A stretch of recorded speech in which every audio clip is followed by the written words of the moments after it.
जय हिंद दोस्तों, एक बार फिर से आपका स्वागत है आपके अपने YouTube चैनल GSY गोपाल सम्राट पे। जैसा कि आप लोग जानते हैं कि मैं इस चैनल पे आपके लिए बेसिक पॉलिटी का जो कंटेंट्स है वह डाला करता हूँ। बेसिक पॉलिटी का मैंने 3 सीरीज अपलोड कर दिया है अपने चैनल पर। जो लोग अभी तक नहीं देखे हैं कृपया उस वीडियो को देख लें ताकि अगला जो वीडियो मैं डालूंगा उसको सही तरीके से समझ में आएगा। आज का मेरा जो टॉपिक है वह टॉपिक है भारतीय शासन प्रणाली। यह जो टॉपिक आज होगा आपके समक्ष, क्योंकि यह लंबा टॉपिक है इसलिए इसको हम 2 पार्ट में बांट दिया है। भारतीय शासन प्रणाली पॉलिटी का यह इतना जबरदस्त आधार है, इतना जबरदस्त आधार है, समझिए तो पूरा पॉलिटी जो है इस पर टिका हुआ है। यदि आप जीएस पढ़े भी हुए होंगे कहीं, खासकर पॉलिटी यदि आप कहीं पढ़े होंगे तो भी एक बार इस चीज को देख लीजिए, क्योंकि यहाँ से क्वेश्चन हमेशा आते रहते हैं और साथ ही साथ पूरे पॉलिटी का यह क्या है बेस। आपको बिल्कुल आसानी भाषा में हम इसको समझाने का प्रयास करेंगे। आइए देखते हैं इसमें खास बात है क्या। भारतीय शासन प्रणाली जो है अपना वह 2 शासन प्रणाली, संघीय शासन प्रणाली और संघात्मक शासन प्रणाली। भारतीय शासन प्रणाली जो है आपका वह संघीय शासन प्रणाली, जिसको संघात्मक शासन प्रणाली भी कहा जाता है, और संसदीय शासन प्रणाली, यह दोनों का सम्मिश्रण है। कहने का तात्पर्य यह हुआ कि भारतीय शासन प्रणाली में संघात्मक शासन प्रणाली या संघीय शासन प्रणाली और संसदीय शासन प्रणाली दोनों की विशेषताओं को लेकर क्या किया गया है, निर्मित किया गया है भारतीय शासन प्रणाली। तो आज हम इसके बारे में बात करेंगे, संघीय शासन प्रणाली या संघात्मक शासन प्रणाली। कहने का मतलब संघीय शासन प्रणाली को हम लोग कहते हैं संघात्मक शासन प्रणाली। संघात्मक शासन प्रणाली के बारे में हम थोड़ा आपको बता देते हैं कि यह है क्या। देखिए, संघीय शासन प्रणाली या संघात्मक शासन प्रणाली जो है इसका उदय अमेरिका में हुआ था। एक परिसंघ मंडल था, वो बहुत पीछे की बात है, अमेरिका जब आजाद हुआ था उसी समय की बात है। परिसंघ मंडल, परिसंघ मंडल का विकसित रूप संघीय शासन प्रणाली या संघात्मक शासन प्रणाली। ठीक है, आगे आइए इसकी विशेषता के बारे में हम जानते हैं कि इसकी विशेषता क्या होती है। स्क्रीनशॉट आप ले लीजिएगा ताकि आपको पढ़ने में आसानी होगी, या इसको अपने नोट्स बुक में नोट्स बनाते चलिए, वो ज्यादा अच्छा रहेगा, आपको समझ में भी आएगा और आप एक परिपूर्ण नोट्स भी बना लीजिएगा। आइए संघात्मक शासन प्रणाली की पहली विशेषता क्या है सोच लेते हैं। संघात्मक शासन प्रणाली की पहली जो विशेषता है वह केंद्र की सरकार और राज्य की सरकार अर्थात दोहरी सरकार होती है।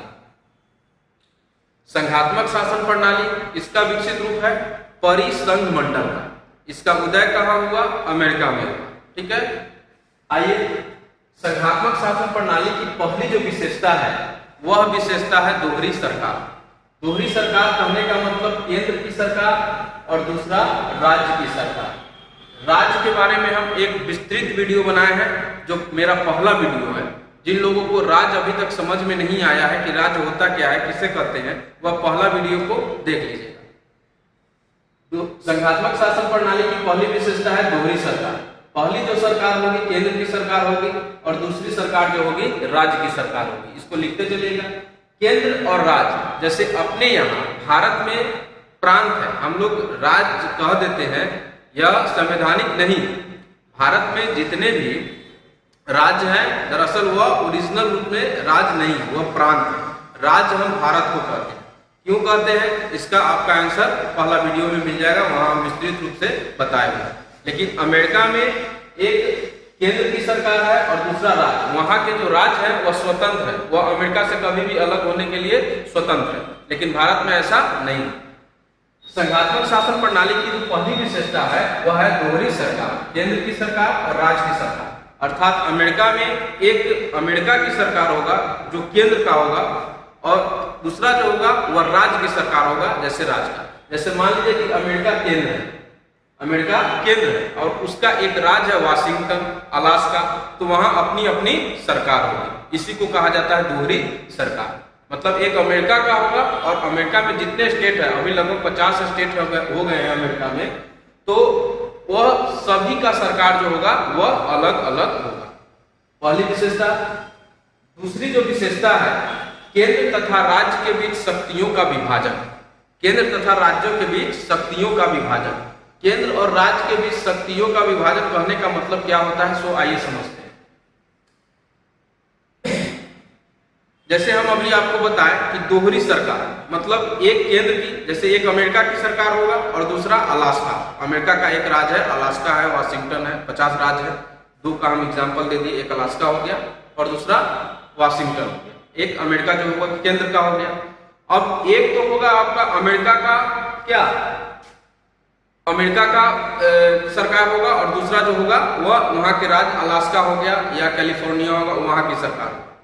अब यह कह रहा है केंद्र तथा राज्यों के बीच शक्तियों का विभाजन। तो दो राज्य है तो वहां के संविधान में यह साफ साफ लिखा होगा कि केंद्र को क्या शक्ति दी गई है और राज्य को क्या शक्ति दी गई। केंद्र को किस विषय पर नियम कानून बनाना है और राज्य को किस विषय पर नियम कानून बनाना है, यह अमेरिका के संविधान में साफ साफ लिखा हुआ है। ठीक है, उसी को कहते हैं हम केंद्र तथा राज्य के बीच शक्तियों का विभाजन। कहने का मतलब मान लीजिए यह अमेरिका केंद्र है और इसका जो राज्य है, मान लीजिए एक वाशिंगटन डीसी है या कैलिफोर्निया है या अमेरिका का राज्य है, तो यहाँ और यहाँ मतलब संविधान में साफ साफ लिखा हुआ है कि कौन से विषय पर राज्य कानून बनाएगा और कौन से विषय पर केंद्र कानून बनाएगा। इसी को कहा जाता है शक्तियों का विभाजन। आगे आइए देखते हैं इसकी विशेषता। आगे विशेषता है संघात्मक शासन प्रणाली की लिखित निर्मित संविधान। लिखित निर्मित संविधान, संघात्मक शासन प्रणाली की तीसरी जो विशेषता हुआ वह है लिखित निर्मित संविधान।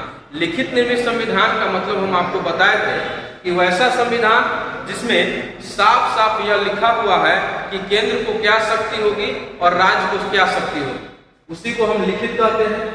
मतलब लिख दिया गया है साफ साफ कि केंद्र को क्या शक्ति चाहिए, मतलब किस विषय पर वह नियम बना सकता है और राज्य किस विषय पर नियम बना सकता है, उसको कहा गया लिखित। और निर्मित कहने का मतलब यह हुआ कि जब कभी जरूरत पड़े तो उसमें परिवर्तन किया जा सकता है, इसलिए इसको कहा जाता है लिखित निर्मित संविधान। ठीक है, आगे आइए, आगे हम संघात्मक शासन प्रणाली की विशेषता को देखते हैं। न्यायपालिका की सर्वोच्चता।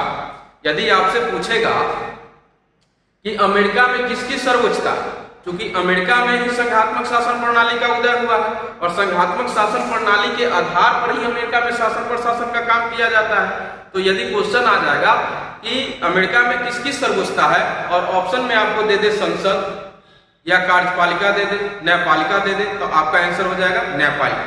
जैसे हम आपको बता चुके हैं सरकार के बारे में, सरकार के बारे में हमने आपको बताया था कि सरकार के 3 अंग होते हैं, विधायिका, कार्यपालिका और न्यायपालिका। और न्यायपालिका, सरकार के 3 अंग होते हैं, विधायिका, कार्यपालिका और न्यायपालिका। यहाँ क्या है, न्यायपालिका की सर्वोच्चता, न्यायपालिका की सर्वोच्चता, तो विधायिका, कार्यपालिका और यहाँ हो गया आपका, यहाँ जो हो गया यह न्यायपालिका। तो अमेरिका में पूछेगा कि अमेरिका में किसकी सर्वोच्चता है, आपका आंसर हो जाएगा न्यायपालिका की सर्वोच्चता। आगे आइए, संघात्मक शासन प्रणाली की नेक्स्ट जो विशेषता है उसके बारे में बात करते हैं। देखिए, दोहरी संविधान। संघात्मक शासन प्रणाली की अगली जो विशेषता है वह है दोहरी संविधान। देखिए, जैसा कि हम आपको बताए थे दोहरी सरकार, संघात्मक शासन प्रणाली की विशेषता, तो दोहरी सरकार मतलब एक केंद्र की सरकार, अर्थात एक अमेरिका की सरकार और दूसरा अमेरिका का जो राज्य है, मतलब वाशिंगटन डीसी हो गया, अलास्का हो गया, उसकी सरकार। ठीक है, तो वहां एक तो संविधान होगा किसकी, अमेरिका का, और दूसरा जो संविधान होगा उसके स्टेट का, तो वाशिंगटन का होगा, कैलिफोर्निया का होगा, है ना। तो दोहरी वहां क्या होना चाहिए, संविधान होना चाहिए। कहां पर यह चीज कहां लागू है, अमेरिका में लागू है। भारत के परिप्रेक्ष्य में भी हम संघात्मक शासन प्रणाली जब पढ़ेंगे तो इसका हमको महत्व समझ में आएगा कि आखिर यह कहना क्या चाह रहा है। ठीक है, तो अमेरिका में दोहरी संविधान है, केंद्र की संविधान और राज्य की संविधान। एक अमेरिका का संविधान होगा तो दूसरा वहां के राज्य वाशिंगटन डीसी का संविधान होगा। ठीक है, आइए नेक्स्ट विशेषता को देखते हैं। नेक्स्ट जो विशेषता है संघात्मक शासन प्रणाली की वह है दोहरी नागरिकता।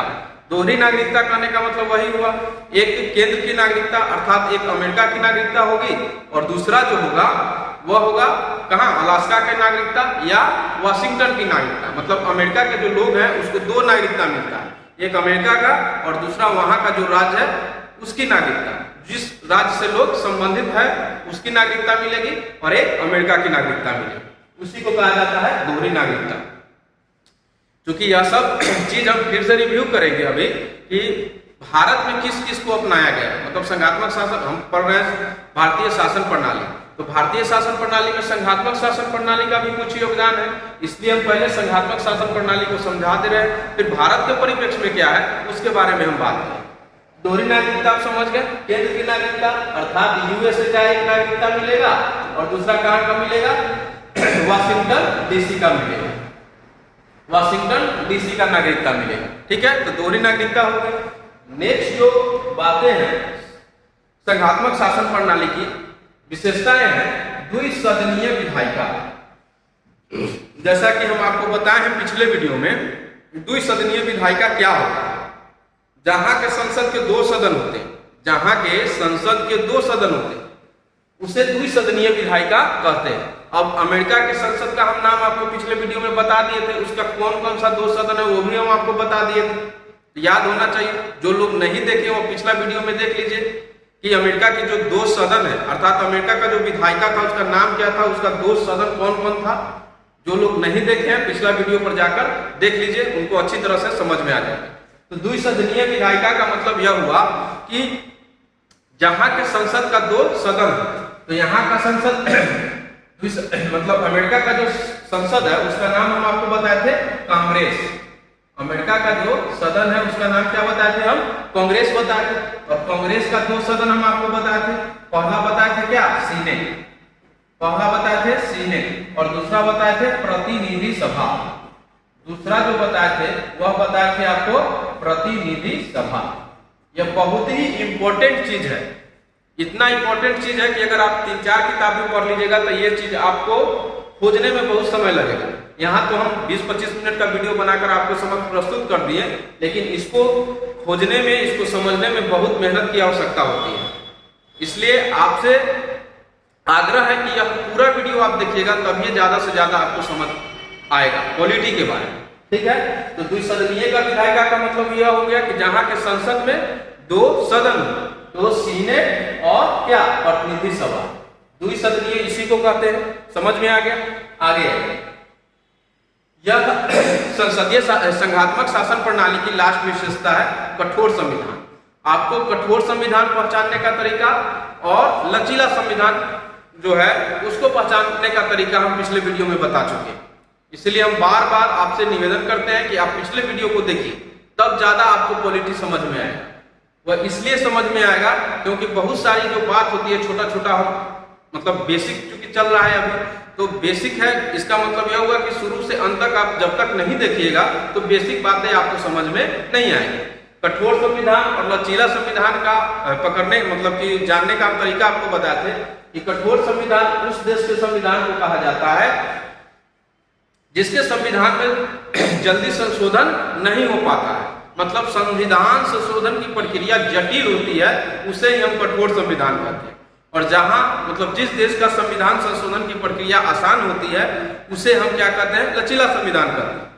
तो चूंकि अमेरिका का जो संविधान है, अमेरिका का संविधान है वह विश्व का सबसे कठोर संविधान है, और इसलिए कठोर संविधान है क्योंकि वहां संविधान संशोधन की प्रक्रिया जटिल होती है। अब हो ना क्यों, जैसे एक तो केंद्र है और दूसरा राज्य, संविधान में किसी भी प्रकार का अगर संशोधन करना पड़ेगा तो चूंकि वहां का जो राज्य है वो तो स्वतंत्र है, वो तो हाँ में हाँ नहीं मिलाएगा। भारत के जैसा, भारत के जो राज्य है वो क्या है, एक मतलब भारत में संपूर्ण राज्य जो है वह अपने आप को सिमटे हुए, वह भारत से अलग जा ही नहीं सकता। अगर किसी प्रकार का अगर भारत में संविधान में संशोधन होता है तो राज्यों को समर्थन देना ही पड़ता है, लेकिन अमेरिका में ऐसा नहीं है। अगर उसको ऐसा लग रहा है कि यह गलत है तो वहां के राज्य पूरी तरह से विरोध करेगा। चूंकि राज्य की संख्या भी वहां ज्यादा है, तो राज्य की संख्या ज्यादा है तो सब के सब जो है वह एक मत तो हो नहीं सकता है, और स्वतंत्र भी है, किसी भी काम को करने के लिए वो स्वतंत्र भी है, इसलिए वहां के संविधान में संशोधन जल्दी नहीं हो पाता है, इसलिए उसको कठोर संविधान कहते हैं। विश्व का सबसे पहला लिखित संविधान अमेरिका का संविधान, विश्व का सबसे कठोर संविधान अमेरिका का संविधान, और विश्व का सबसे बड़ा लिखित संविधान वह भारत का संविधान, और वह अलिखित संविधान ब्रिटेन का संविधान। ठीक है, अब भारत के परिप्रेक्ष्य में हम देखेंगे कि भारत के परिप्रेक्ष्य में संघात्मक शासन प्रणाली की कौन कौन सी विशेषता अपनाया गया है। आप लोग लिखते रहिएगा, हम आपको बताते रहेंगे कि भारत में संघात्मक शासन प्रणाली की कौन कौन सी विशेषता अपनाया गया है। देखिए, संघात्मक शासन प्रणाली की हम पहली विशेषता आपको बताते हैं दोहरी सरकार। दोहरी सरकार, तो भारत में देखिए दोहरी सरकार है कि नहीं। भारत के परिप्रेक्ष्य में संघात्मक शासन प्रणाली की हम विशेषता बताए हैं, दोहरी सरकार वाली विशेषता है। भारत में संघात्मक शासन प्रणाली की दोहरी सरकार वाली विशेषता है। अब कैसे है, तो देखिए, भारत में केंद्र की सरकार होगी जो अभी वर्तमान में बीजेपी की सरकार है, और दूसरा राज्य की सरकार है, मतलब राज्य या इसको आप प्रांत कह सकते हैं, प्रांत की सरकार। तो प्रांत जैसे पश्चिम बंगाल में ममता बनर्जी की सरकार है, अर्थात टीएमसी की सरकार। झारखंड हुआ तो झारखंड में शिबू सोरेन की सरकार है। अपना बिहार हुआ तो बिहार में किसकी सरकार है, गठबंधन बीजेपी और जदयू की गठबंधन की सरकार है। यूपी में बीजेपी की सरकार है। तो केंद्र की सरकार बीजेपी की है, और देख रहे हैं कि प्रांत अर्थात राज्य की जो सरकार है वो क्या है, बदला बदला। तो कहने का मतलब दोहरी सरकार हुआ। तो भारत में संघात्मक शासन प्रणाली की यह विशेषता है कि नहीं है। अगर आपसे क्वेश्चन पूछा जाएगा कि इनमें से कौन सी संघात्मक शासन प्रणाली की विशेषता भारत ने अपनाया है, तो इसका आंसर क्या होगा, दोहरी सरकार अपनाया है। इसका ऑप्शन यह अगर होता है तो आंसर हो। अब देखिए दूसरा चीज है केंद्र तथा राज्य के बीच शक्तियों का विभाजन। इस विशेषता को भी भारत ने अपनाया। इस विशेषता को भी भारत ने क्या किया है, अपनाया। अब कैसे अपनाया है, सो देखिए, हम जब अनुसूची का अध्ययन करेंगे तो 7वीं अनुसूची में जाएंगे तो वहां आपको पता चलेगा कि 3 सूची का प्रावधान है। हम जब अनुसूची आपको पढ़ाएंगे तो वहां हम पढ़ेंगे 3 सूची का प्रावधान है, संघ सूची, राज्य सूची और समवर्ती सूची। तो संघ सूची में कौन कौन सा विषय होगा और उस पर नियम कौन बनाएगा, संसद बनाएगा, क्योंकि संघ का मतलब केंद्र होता है। राज्य सूची में कौन कौन सा नियम कानून बनाना है, वह राज्य सूची में है। और समवर्ती सूची में कुछ ऐसा विषय को रखा गया है जो केंद्र और राज्य दोनों मिलकर कानून बनाता है। अब यहाँ देखिए कि केंद्र तथा राज्य के बीच शक्तियों का विभाजन। तो 7वीं अनुसूची में 3 सूची हुआ, संघ सूची, राज्य सूची और समवर्ती सूची। तो वहां से शक्ति का विभाजन हो रहा है, अर्थात संघात्मक शासन प्रणाली की यह वाली विशेषता को भी क्या किया गया है, अपनाया गया है। किसके द्वारा, भारत के द्वारा। वीडियो पूरा देखिएगा, फिर भी पूरा देखिएगा, तभी यह वीडियो आपको पूरी तरह से लाभदायक हो। कहीं कहीं से बढ़ाकर देखिएगा, कोई फायदा नहीं है। आगे देखिए, आगे जो है वह लिखित निर्मित संविधान। भारत में भी लिखित निर्मित संविधान है। भारत का भी संविधान क्या है, लिखित और निर्मित है। लिखित करने का मतलब हम आपको बता दिए हैं कि केंद्र और राज्य के बीच जो भी शक्ति है वह लिखा गया। केंद्र और राज्य के बीच जो भी विषय है उसको लिख दिया गया है कि केंद्र किस पर नियम कानून बनाएगा और राज्य किस पर बनाएगा, तो लिख दिया गया। और निर्मित करने का मतलब भारत का जो संविधान है उसमें जब चाहे वो संशोधन सांसद और राज्य मिलकर क्या कर सकता है। ठीक है, तो यहाँ का भी संविधान लिखित निर्मित है, अर्थात इस विशेषता को भी भारत ने क्या किया है, अपनाया है। मतलब संघात्मक शासन प्रणाली की इस विशेषता को भी अपनाया गया है। आगे देखिए, आगे है न्यायपालिका की सर्वोच्चता। देखिए, यह चीज बहुत ही कॉन्सेप्चुअल है और समझने वाली है। आपसे क्वेश्चन जब पूछता है कि भारत में किसकी सर्वोच्चता है, आप मार देते हैं, रटे हुए रहते हैं, संसद की सर्वोच्चता आप मार देते हैं, क्योंकि वह गलत हो जाता है। भारत में संसद की सर्वोच्चता नहीं। कैसे नहीं, तो बता। भारत में विधायिका अर्थात विधायिका मेरा क्या है, संसद है, कार्यपालिका है और न्यायपालिका है। अमेरिका में न्यायपालिका सर्वोच्च है और भारत में संविधान सर्वोच्च है। भारत में कौन सर्वोच्च है, संविधान। भारत में जो सर्वोच्च है वह कौन है, संविधान। अब संविधान सर्वोच्च है और संविधान का जो गार्जियन है वह न्यायपालिका को माना गया है। संविधान सर्वोच्च है। अगर क्वेश्चन आपसे पूछता है भारत के परिप्रेक्ष्य में कि भारत में सर्वोच्च कौन है, संसद, कार्यपालिका या न्यायपालिका, ऑप्शन डी में रहेगा अगर संविधान, तो आपको मारना होगा संविधान डी में। यदि मान लीजिए कि संविधान ऑप्शन में नहीं रहेगा, विधायिका, कार्यपालिका और न्यायपालिका नन, तो आंसर हो जाएगा आपका न्यायपालिका। क्यों? क्योंकि न्यायपालिका को संविधान का गार्जियन कहा गया है। वीडियो को पूरा देखना, ठीक है।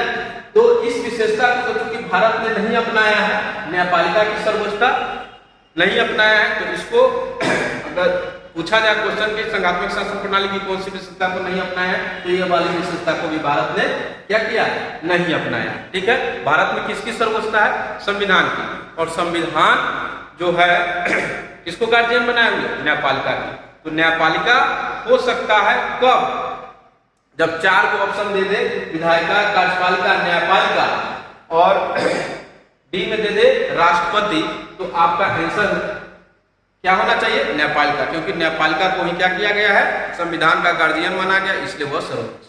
आगे देखते हैं, आगे जो है दोहरी संविधान, दोहरी संविधान को भी नहीं अपनाया गया है। दोहरी संविधान को भी भारतीय शासन प्रणाली के अंतर्गत नहीं अपनाया गया है। क्यों नहीं अपनाया गया है, भारत में एक ही संविधान है, केंद्र की संविधान और राज्य की संविधान अलग अलग नहीं है, एक ही संविधान है, और उसी संविधान से केंद्र और राज्य पर क्या किया जाता है, शासन प्रशासन का कार्य किया जाता है। ठीक है, आगे देखिए, दोहरी नागरिकता, भारत में दोहरी नागरिकता है, नहीं है। क्यों नहीं है, कि भारत में हम लोग सभी भारत के नागरिक हैं, कोई बिहार का, कोई पश्चिम बंगाल का नागरिक नहीं है। यहाँ की जो नागरिकता मिलती है, वोटर ID कार्ड पर आप देखे होंगे, यहाँ की जो नागरिकता मिलती है वो उस पर लिखा हो जाता है भारत की नागरिकता। ठीक है, यहाँ पर बिहार की नागरिकता या यूपी की नागरिकता या अलग कोई भी प्रांत है उसकी नागरिकता नहीं मिलती है। भारत में कैसा नागरिकता है, एक दोहरी नागरिकता है, अर्थात इस वाली विशेषता को भी भारत ने नहीं अपनाया। आगे देखें, द्विसदनीय विधायिका, भारत में 2 सदन है संसद का, भारत में अमेरिका की तरह 2 संसद है ना, लोकसभा और राज्यसभा, तो इस विशेषता को भारत ने क्या किया, अपनाया। भारत में 2 सदनीय विधायिका है ना, लोकसभा और राज्यसभा, तो इस विशेषता को भारत ने क्या किया, अपनाया। अमेरिका में कांग्रेस जो है वहां की विधायिका का नाम कांग्रेस है, सीनेट और प्रतिनिधि सभा 2 सदन है, उसी तरह भारत में भी 2 सदन है, लोकसभा और राज्यसभा। आगे देखिए, आगे है कठोर संविधान, इस विशेषता को भी भारत ने नहीं अपनाया। क्यों नहीं, क्योंकि भारत का जो संविधान है वह कठोर भी लचीला है, दोनों का क्या है, सम्मिश्रण, इस विशेषता को भी नहीं अपनाया। अब यहां यह बात उठती है, क्वेश्चन यह आता है कि भारत में संघात्मक शासन प्रणाली किस देश से लिया गया है। लोग ऑप्शन में अमेरिका देखते हैं और मार देते हैं अमेरिका, कुछ किताब में भी आपको आंसर जो मिलेगा वो क्या मिलेगा, अमेरिका मिलेगा, लेकिन इसका आंसर अमेरिका नहीं है। क्यों नहीं होगा, आपको बता रहे हैं कि क्यों नहीं। अमेरिका जो है, क्योंकि संघात्मक शासन प्रणाली का उदय अमेरिका में ही हुआ है, अमेरिका की संघात्मक शासन प्रणाली की कुछ विशेषता जो है हमने लिया है, मतलब भारतीय शासन प्रणाली में लिया, लेकिन सारी विशेषता को नहीं लिया है। अभी हम आपको बताएं, सभी विशेषता को तो लिया नहीं गया है। जो विशेषता को भारत ने अपनाया संघात्मक शासन प्रणाली की, वह विशेषता कनाडा में पहले ही अपनाया जा चुका है। इसीलिए कहा जाता है कि संघात्मक शासन प्रणाली को भारत ने कनाडा से अपनाया है।